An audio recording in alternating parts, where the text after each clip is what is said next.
Hello, everyone. Good morning, good evening, good afternoon. My name is Nisha Singh, and I'm a thematic lead with FinEquity. Welcome to this joint webinar that we're hosting with the European Microfinance Platform on breaking barriers, harnessing gender lens investments for sustainable impact and inclusive finance.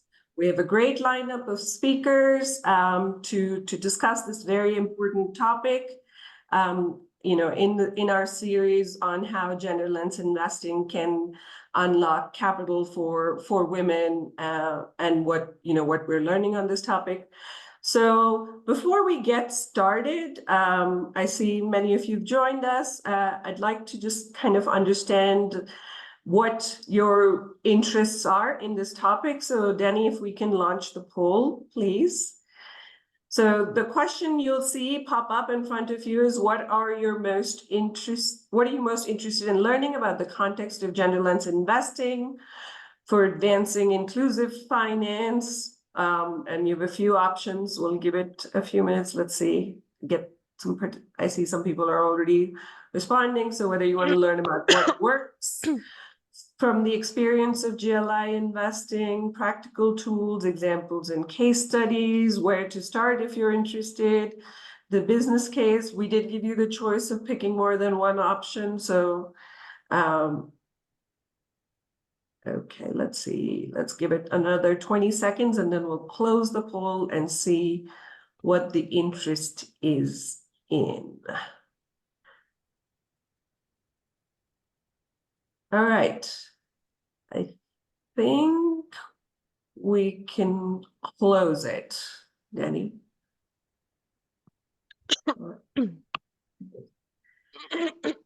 So what we see, at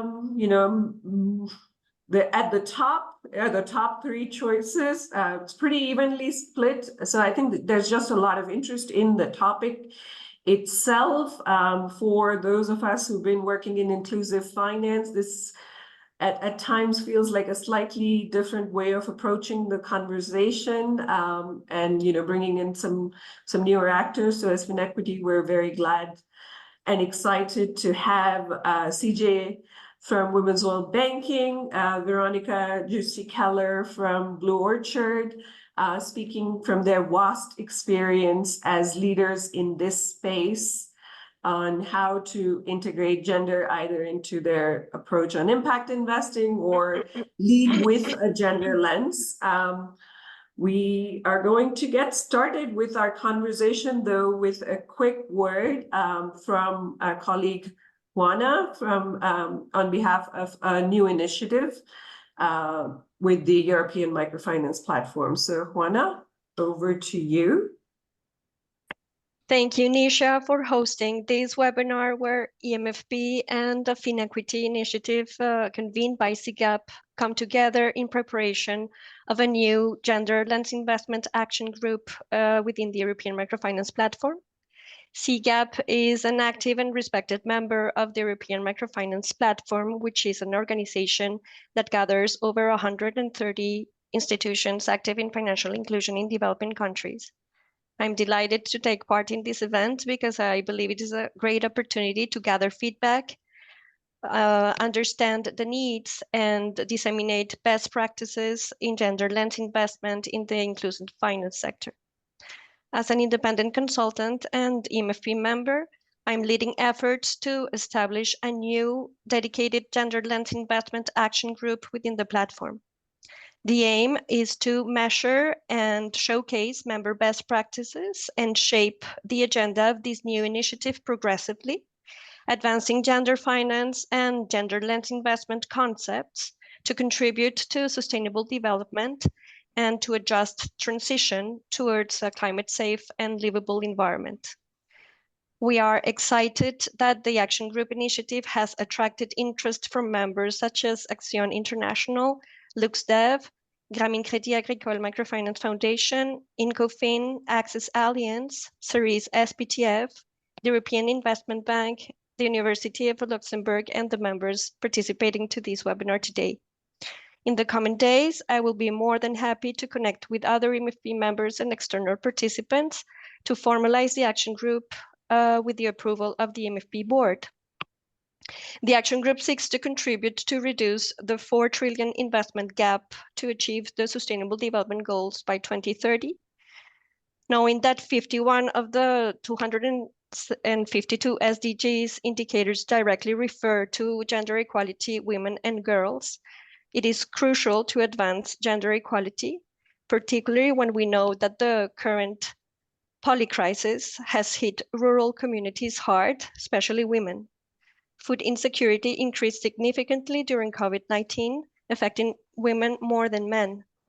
So the commitment of actors within the inclusive and sustainable finance space is critical to shift capital flows, deliver solutions, and ensure the adequate access to resources for all that need it the most. The idea of forming this action group on gender-lens investment is a call to action, because according to the Food and Agriculture Organization, over 30% of working women in the world are employed in food agri-systems, but that cannot fully beneficiate from their work because of persistent inequalities, due in part to lack of access to finance, but also because of lack of employment opportunities and education. On top of that, 1 degree increase in global temperatures is associated with 34% reduction in total income for female-headed households relative to men-headed households. So inequality is not only an economic issue, it is a human rights issue. The good news is that the studies have also estimated that advancing gender equality and recognizing the value of the care economy can add 13 trillion to global GDP by 2030. So the message is that we need more gender disaggregated data to design products and services that reduce gender gaps, build resilient infrastructures and systems that work for all. Innovative gender-lens investment strategies such as investing in gender bonds and women-led local enterprises are emerging trends.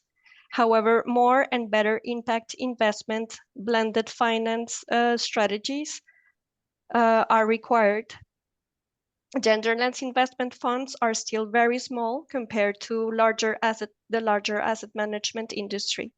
So I'm very excited to announce this action group initiative supported by MFP, which aims to provide a platform for visibility and learning from experienced and important actors like Blue Orchard and Women's World Banking Asset Management.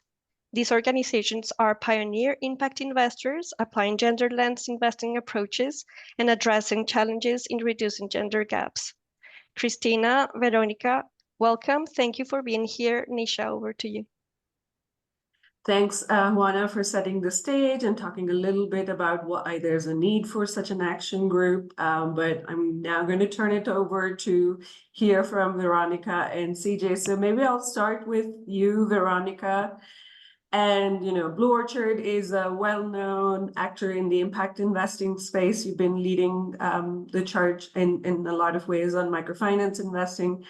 Why did you decide to focus on gender, and how did that happen, and how are you doing that? If we could start with a quick overview of that. No, absolutely. I mean, first of all, thank you so much for inviting us to share our experience. And I think, I was really nodding when I was listening to Juana's introduction on the needs for this to occur.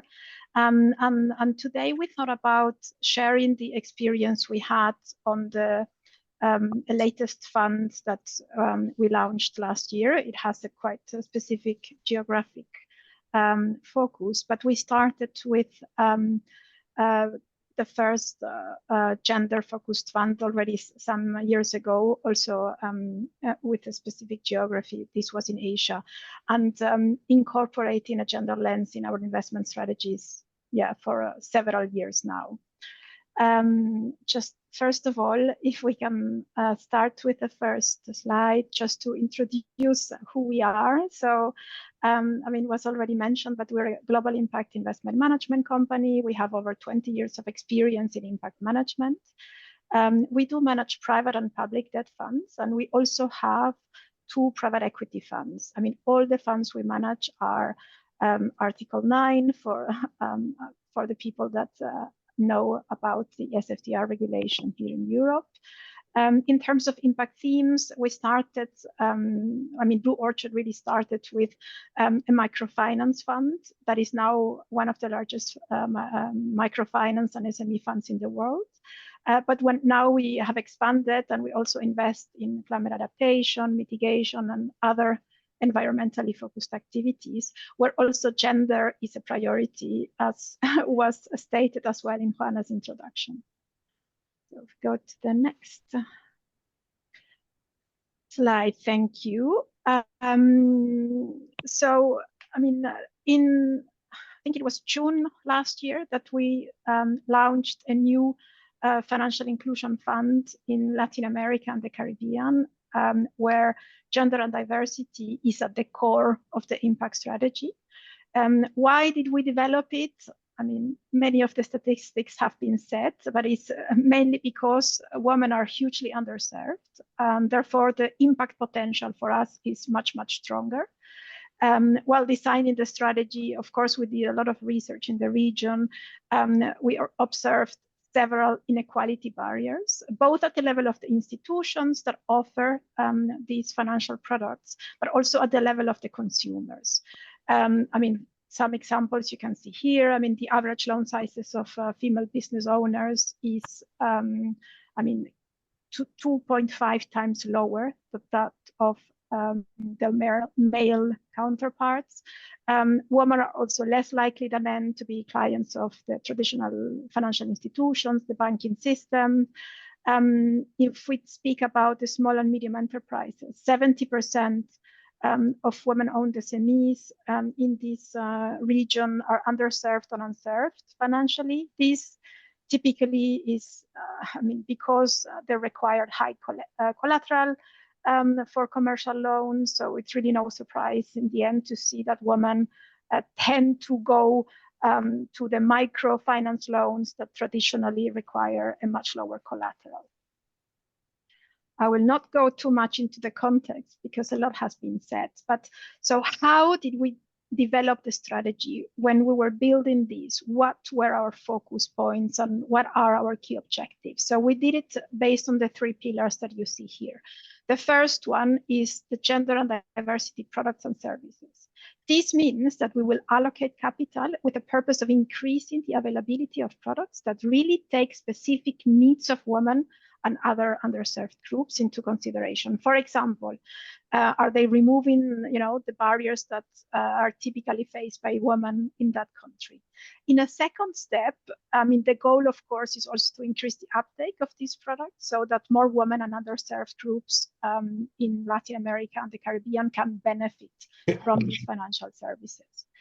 The second pillar of the strategy is on the gender and diversity performance at the target investees.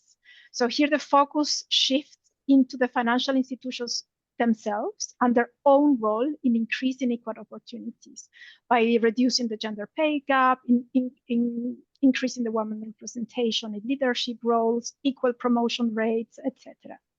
And the third pillar of the strategy is focused around the gender and diversity data and reporting. I mean, this pillar is like a supporting pillar to the other 2, and it's focused on improving the overall reporting capacity and data availability with the objective to help us improve the understanding of what are the gender inclusion issues. An institution needs to be aware of its starting point. They need to understand the context where they're operating in, understand what are the challenges they need to address. And only with having, this deep level of understanding can really institutions develop and formulate successful strategies. Here is just to illustrate, I mean, this slide, based on the sort of key pillars. I mean, we have elaborated on how we will measure the success towards achieving these impact objectives. Here you can see only a few examples under each pillar.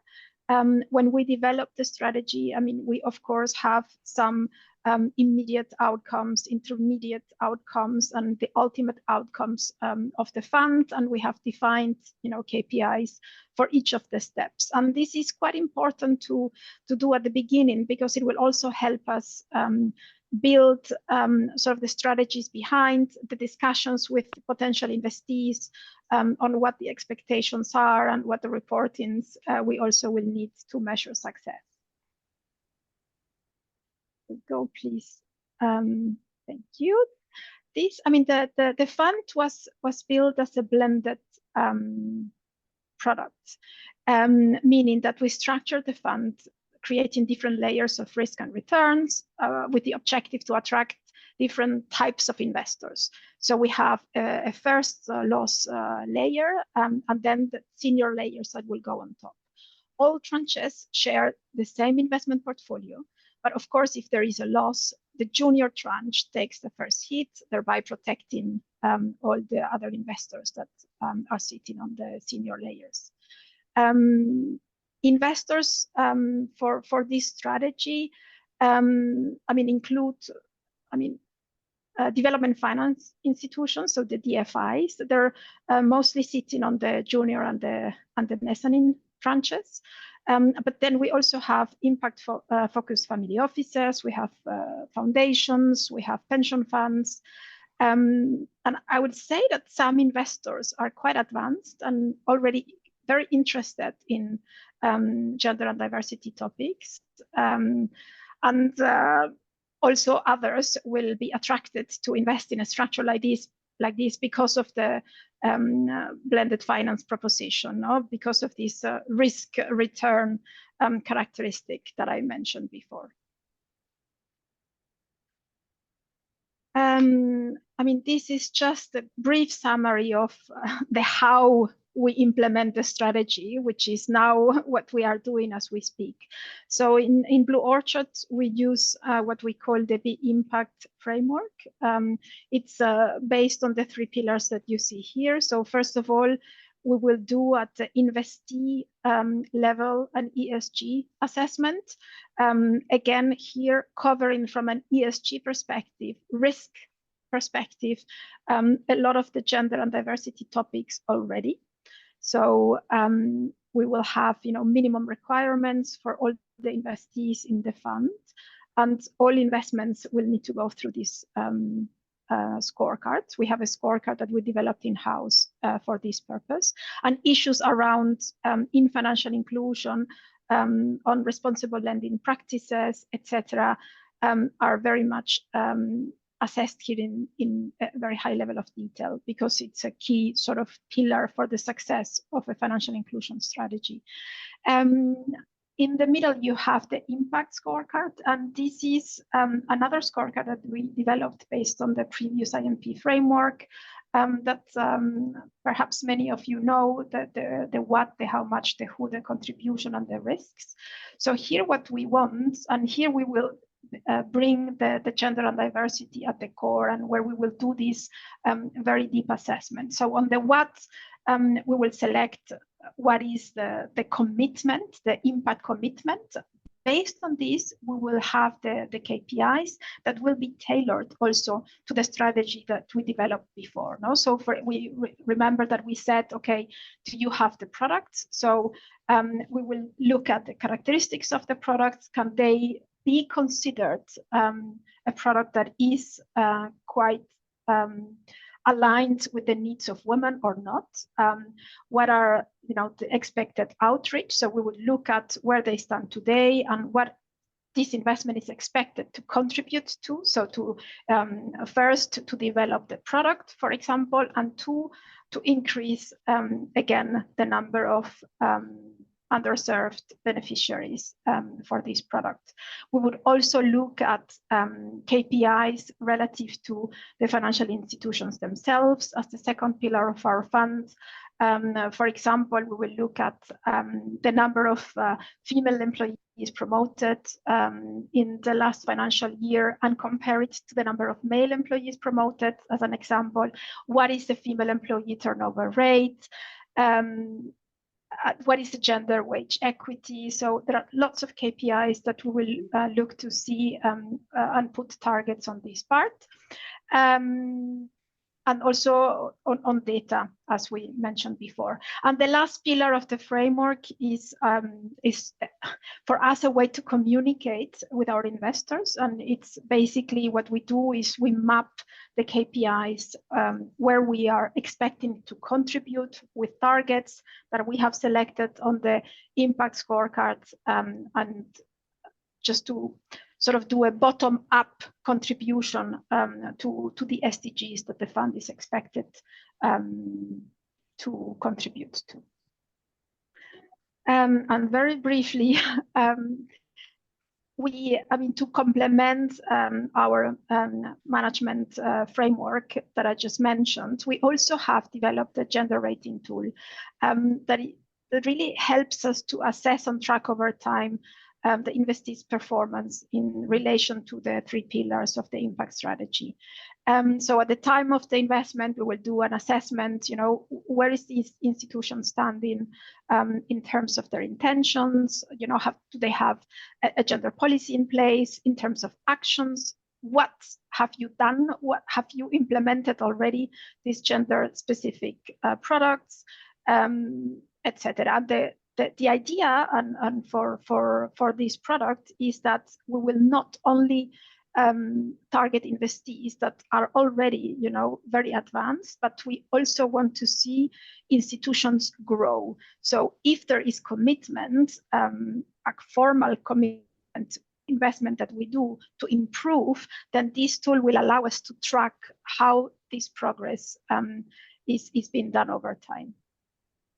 Great. Thank you, Veronica, for that very comprehensive overview of how you think about gender in, across the fund, your approach, what you're measuring. Maybe I'll turn over to CJ to talk a little bit from Women's World Banking Asset Management's perspective. You've been leading the way on, gender lens investing, specifically in inclusive finance. And you have a strong methodology on that. So CJ, over to you. Thanks, Nisha. Oops. Yeah, we're just. Yeah. Oh yeah. Can you hear me? Yes, we can hear you. Okay, good. Thanks. Thanks to Veronica for that presentation. Very interesting, and I think it fits well because what I want to focus on in my presentation is a little bit more on, okay, when we have these frameworks, what are the tools that we actually do have to move the needle, and how do we do these? How do we act as a gender lens investor? So in my first slide, a brief overview of who we are by way of introduction. So I like to say that at Women's World Banking Asset Management, we were literally in the room where the phrase gender lens investing was coined. So we've been at this for some time. We launched our first fund in 2012. We are a subsidiary of Women's World Banking, which is an NGO that has been operating since the late 70s, always to promote financial inclusion, particularly of women.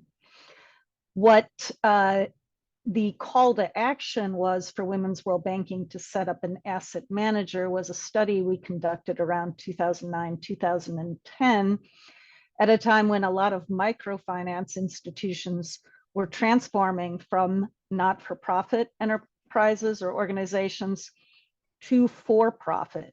And we found that as they brought on equity shareholders for the first time, on average, in our study, we saw a 20 percentage point drop in women being served by those institutions within the first 3 years of transformation. And the changeover at the leadership level and at the institutional workforce diversity was quite stark as well. And so that was, as I mentioned, our call to action. We decided the world needed an equity investor in financial inclusion, focusing specifically on ensuring that as the industry grew, it worked for women as well. So since then, we have 150 assets under management across 2 funds. We have invested in 21 portfolio companies. We've exited 8 of those at this point. And across those portfolio companies, we have reached to date 10 million women and have created or supported jobs for 11,000 women. The track record of performance across both funds is greater than 10% gross IRR. And very importantly, not on this slide, but the statistic is from the time that we invested and the institutions were serving 50% women customers, the institutions in our portfolio across the board are still serving 49% women. And so that has been a much better outcome than we saw at the in the market at large. So turning to the next slide, what is it that we do, or what are the tools we have at every stage of the investment process? And I do want to point out that applying a gender lens, as Veronica pointed out as well, it's not one part of the investment process, but it is every part of the investment process. We're an equity investor, so that means, there's basically a kind of 4-phase life cycle of a equity investment. And it starts with the investment identification, who fits the portfolio criteria. And so when you look at your investment criteria, you also want to include some gender criteria. We now have the 2X standard. And classically, that means you're either looking at gender diverse institutions, or you're looking at women-owned or led businesses, or you're looking at products and services that benefit or empower women. In our case, we're always looking at financial institutions that reach women. So in many cases, these are actually hitting all 3 of those metrics. But we also draw the circle a little wider and just say, we're looking at institutions that have a capacity to reach women with meaningful products and services, and also create jobs for women. And we want them to work with us, or we will work with them to move the needle, turn the dial up. So wherever they are today in terms of outreach to women, we hold ourselves and them accountable that increases. So if they're, reaching 15% women-owned SMEs today, by the end of our investment period, we want to see that number have reached 25, 30. So that's step 1. In step 2, this is where you're going into due diligence and documentation, and we go a little bit deeper. So for due diligence, we're not just looking at the number of women the customers or the portfolio company serves, but where are they? Are they in board and senior management roles? Are they importantly in those P&L or revenue generating roles that provide career progression? Also, very importantly, are they in the customer facing roles? Because women loan officers, for example, tend to reach women customers. And then also, where are the customers? Are they all kind of in the group loans? Are they all in the smaller loans? As Veronica mentioned, because they don't have access to collateral, or are they also a meaningful part of the customers that are getting small business loans and higher value loans? Then importantly, when we decide whether we're going to invest, and one of the key ways to test whether your management team that you're investing in is genuine in their commitment, and a way to hold them accountable is to put those commitments, get gender commitments in the investment documentation. So that was one of the early tools that we discovered, is if there is a commitment around gender diversity in the shareholders agreement, not only do you have management's commitment signed on the dotted line, but you've also included the entire shareholding group in that same commitment, and that creates important alignment. So we have gender targets. We also ask for commitments to gender reporting, because gender disaggregated reporting, it can be a little tricky, but it's not impossible. And it's an incredibly valuable tool, not just for us to track whether we're doing well, but for the management to have insight into their own customer base and employee base. And then finally, with our second fund, because we do have technical assistance, we ask them to commit to participation in gender studies, market research on how to reach more women and how to employ women better. And we ask them to create gender action plans on the back of that research that then we monitor as investors over a 3 to 4 year horizon. The third phase of investment is just everything we bring as an investor advocate. So we hold ourselves accountable to advocating as an investor and as a board member at every stage of the company's business and strategy cycle. So we should be bringing gender to every discussion and every business problem, because there usually is a gender angle. So they may be having problems with senior staff getting poached.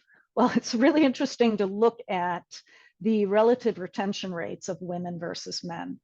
And it shows pretty quickly that it is worthwhile to invest in women senior leaders because they tend to be more poach resistant. That's what we've seen across the board. So it's quite important to be looking at every business problem a company is facing and seeing where the gender angle there is. Other forms of investor advocacy is when recruiting, for example, independent board members. It's our responsibility sitting at that board table to say, you know, we won't look at a slate of candidates unless it also includes women. And that's worked very well for us in the past in identifying really talented women who would not otherwise have percolated. You know, women tend to be invisible.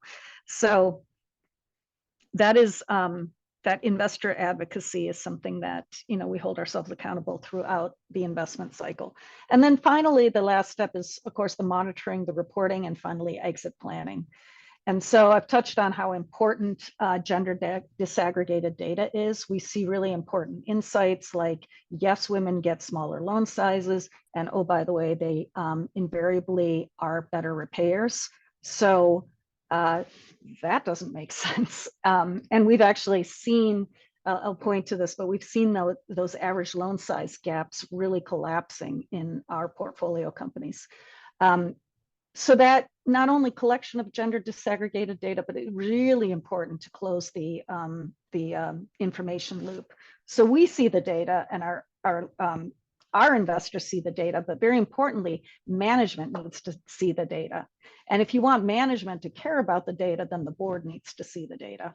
So that's, you know, after data collection, we analyze it, we identify the insights, we propose, like, what is the data telling us? What should we be doing about it?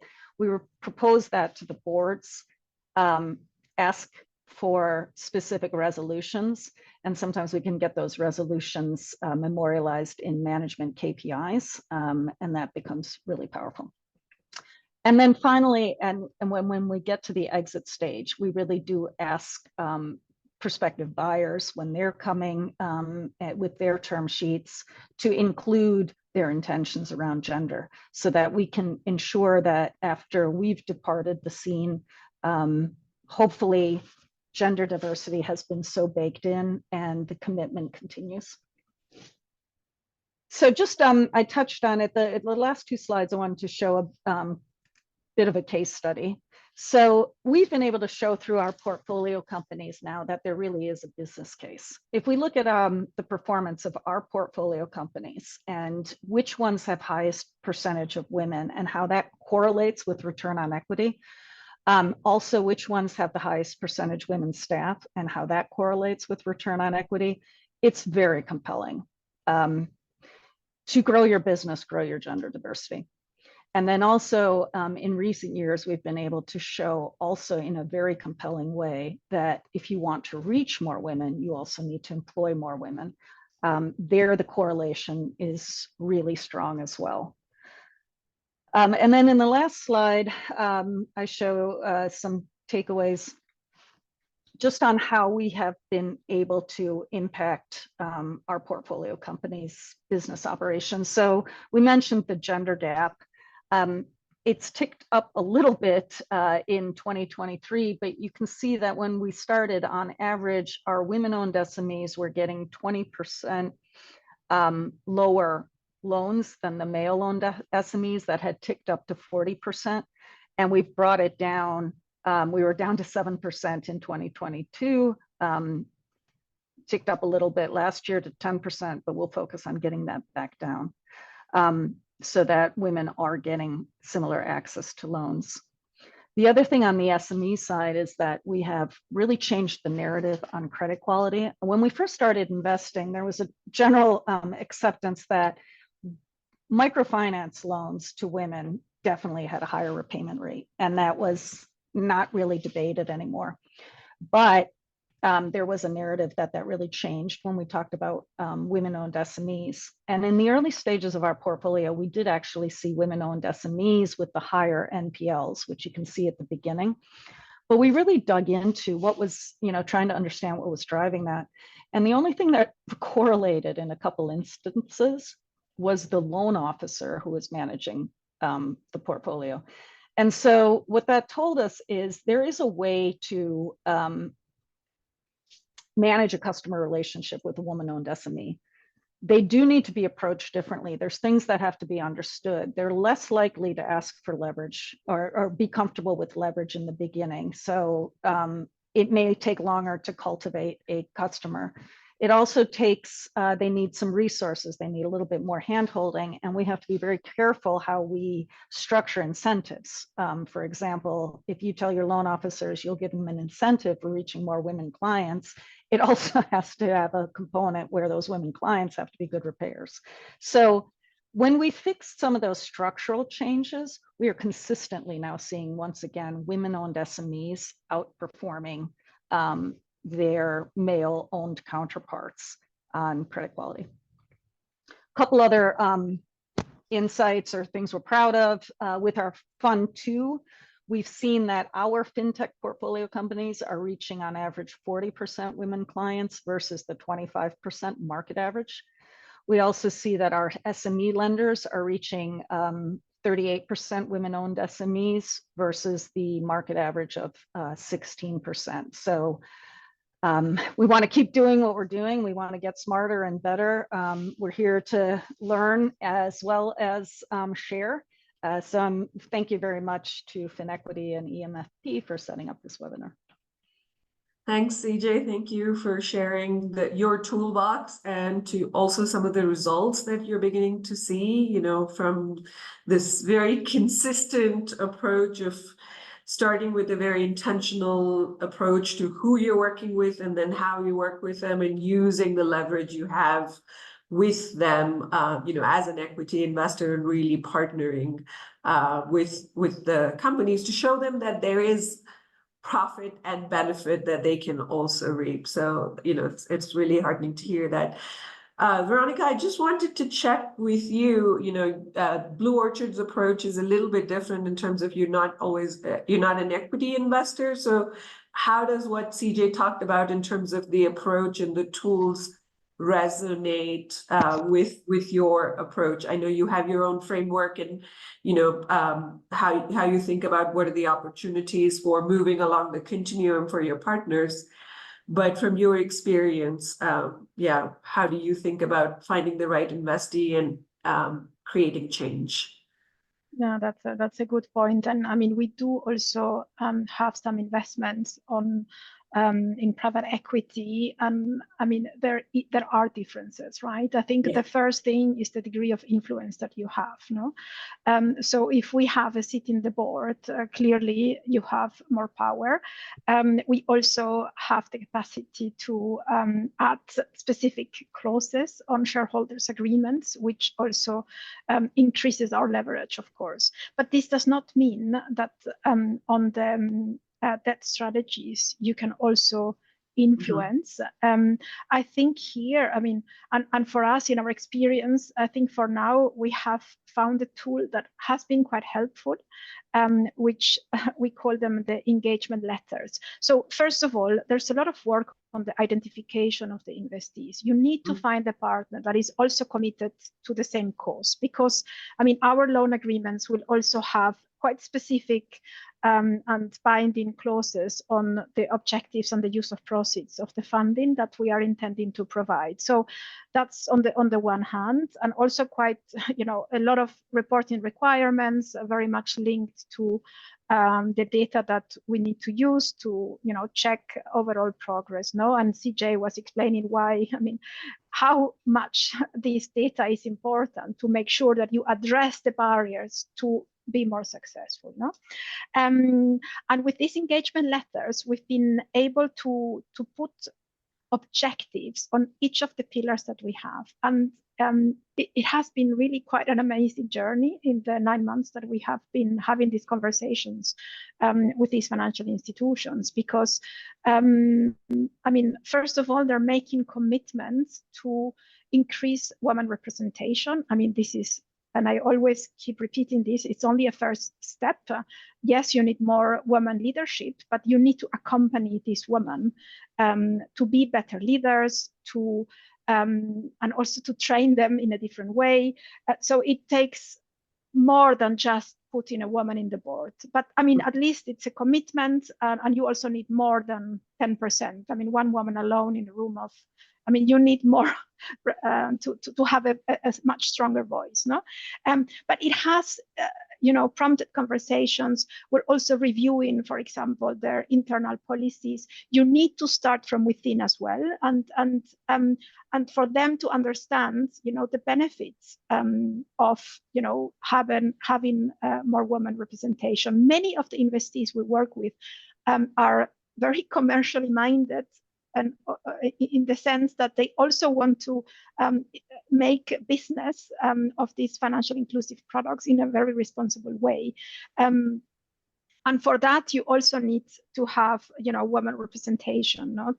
For us, I mean, a woman, we will understand better, you know, what are the needs of you know, the SMEs or the potential micro borrowers. No, so these engagement letters have been very useful to have, in some cases, difficult conversations, but also to set the stage on what are our expectations and what you are committing to do.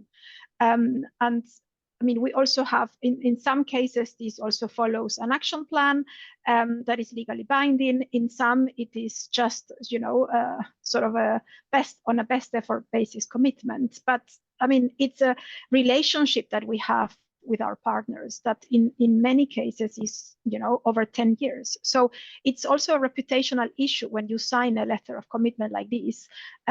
So I mean, you do increase the likelihood of them putting efforts to comply with them. No?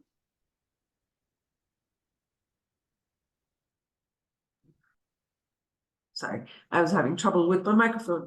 Thanks, Veronica. No, that's very helpful, and the engagement letter as a tool, you know, kind of getting the partner on board, creating that commitment, sounds like a good idea. I wanted to touch on, you know, before we turn over to some audience questions, this issue of, yes, data is critical.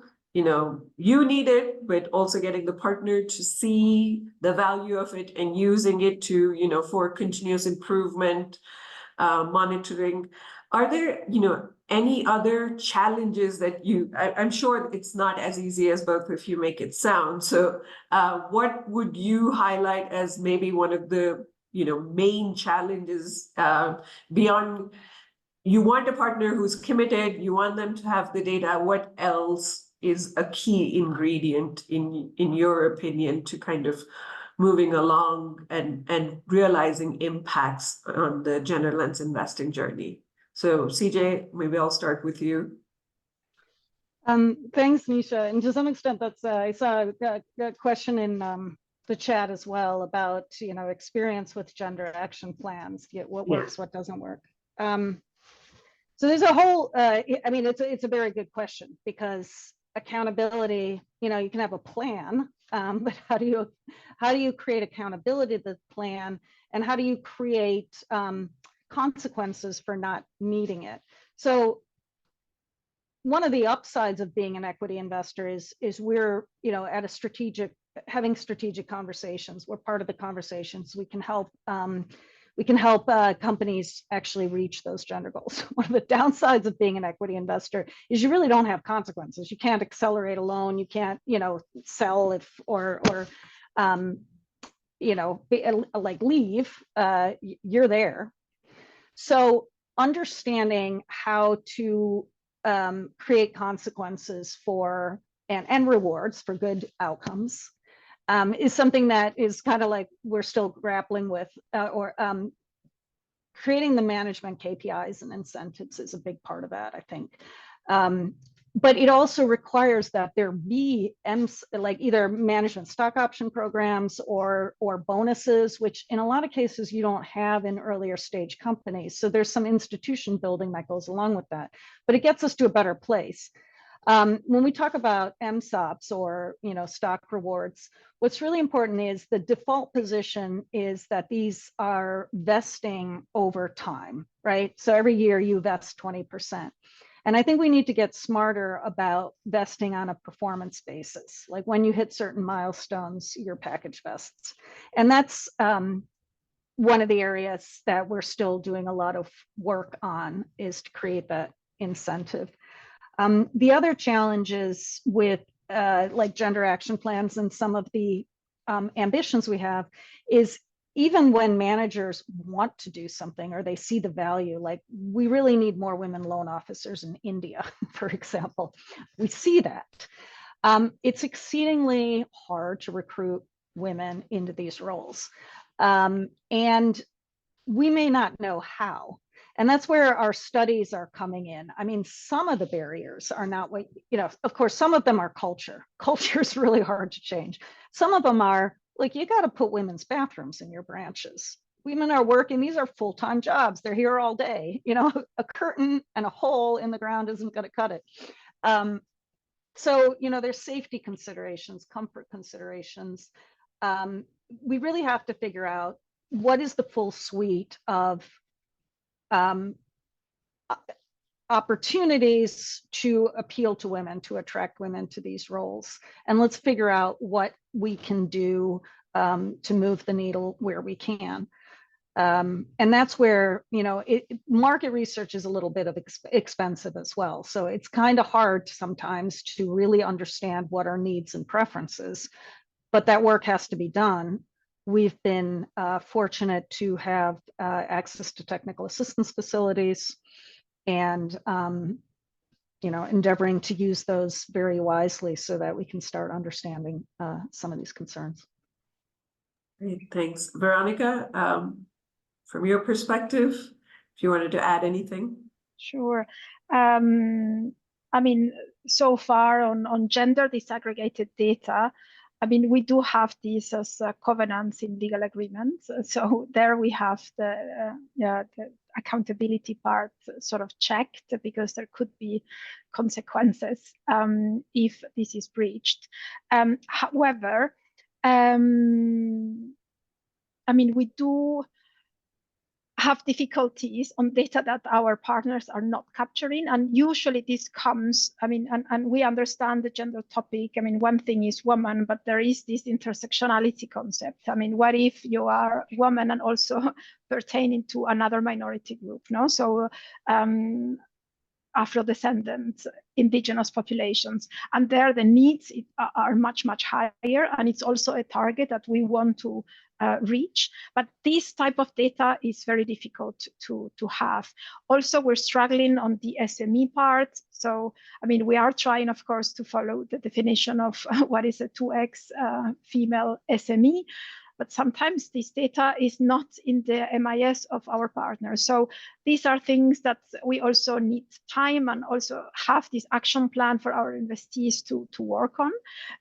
We also have the luxury on a blended finance structure to have technical assistance. And I mean, with this, we are just starting a new project with an institution in Ecuador. And I mean, one of the key parts there is to to understand better. Well, I mean, it has several steps, this project, but I mean, some of them is really around data, understanding the needs of their clients, what are the characteristics of this woman that they're serving, and the ones that their competitors are serving, on the areas that they operate in. It's a lot about data on I mean, one of the stages of these TA projects. And what we try to do there as well is for our partners to have sort of skin on the game. I mean, they need to, I mean, first of all, always, I mean, they of course need to have the sustainability commitment, but it needs to make business sense.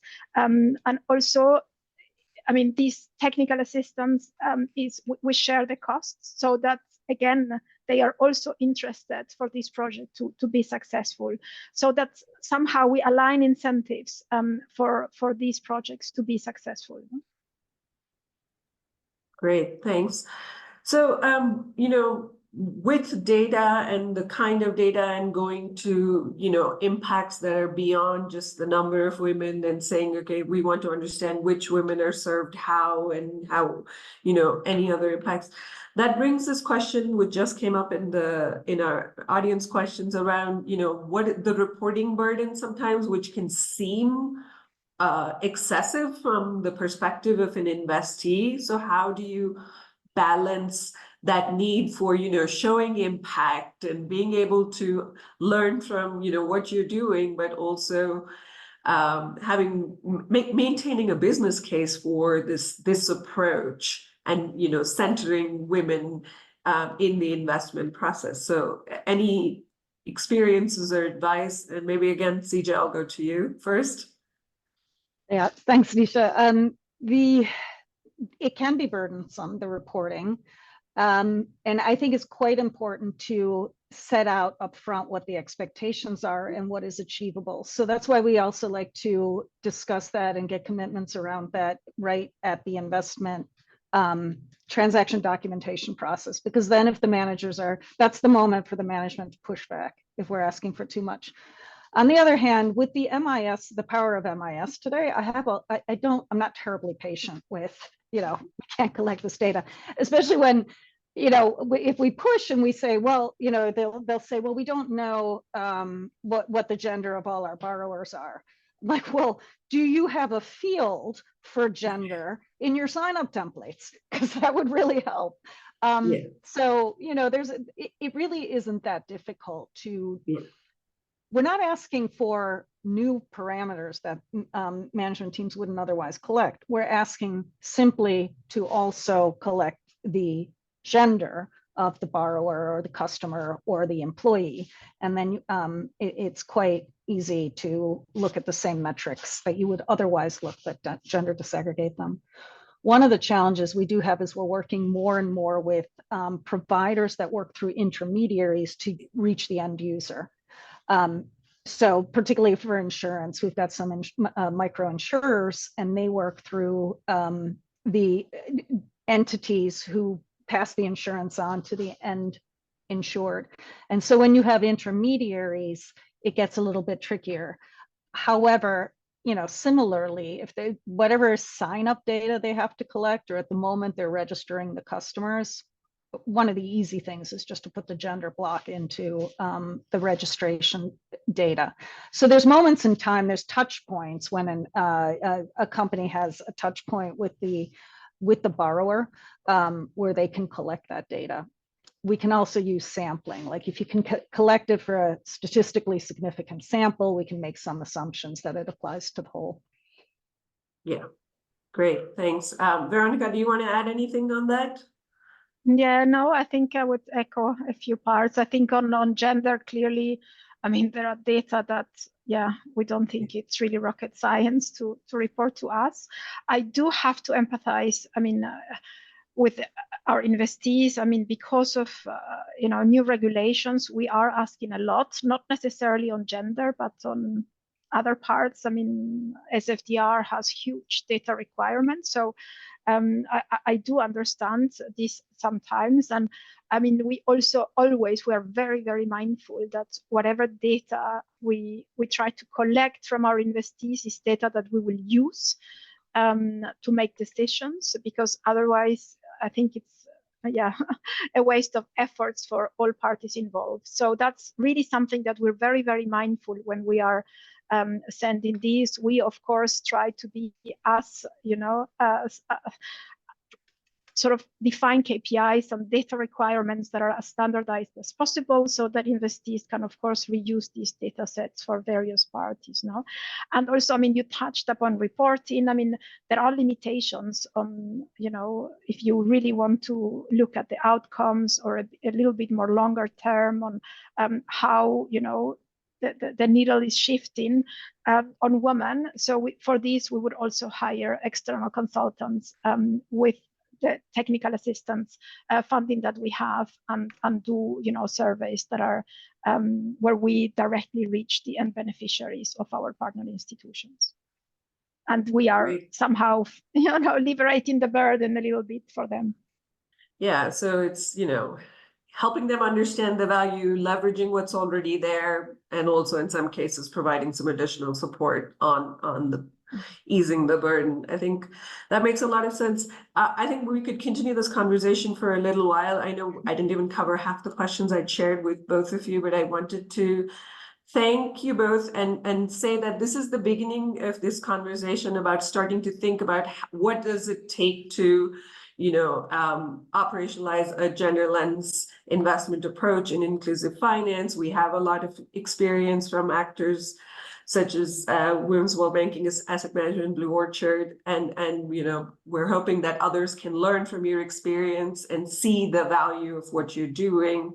So I'm going to ask Juana to maybe come in over here very briefly and just mention how people can continue to engage with us, and then we'll close out. So Juana, maybe 2 minutes. Yes, of course. Thank you, Nisha. Thank you very much for these very insightful presentations. So the way to engage with us, with the MFP and this new initiative for the Genderless Investment Action Group is to contact Joanna Afonso at EMFP and also to share your experiences. Our aim is really to give visibility to the actors that are implementing and for them to learn from each other. So we really are also looking forward to disseminate tools and case studies, and every need of learning needs are also important for us to understand in order to shape our agenda of learning and action. And we are also very interested in knowing about social change organizations that are working together with investors in technical assistance programs and providing services that are not necessarily financial, but also complementary. So please, we are open to discuss with all EMFP members and external participants interested in implementing gender lens investment practices, and please contact Joanna Afonso to this email, putting in subject GLE Action Group, and we'll be happy to come back to you. Thanks, Juana. Thanks, CJ. Thanks, Veronica, for sharing your experience. It was just really interesting to hear what you've been able to do and how you're thinking about it. Gender lens investing. We will, as we see the conversation continuing through this EMFP working group potentially, and sharing more examples, more experiences. But with that, I'll close this webinar. Thank you to all our participants. Please fill out the evaluation. We'd love to hear what you liked and what you didn't and what you want to learn more about. Thanks, everyone. Have a good rest of your day. Thank you very much. Thank you so much.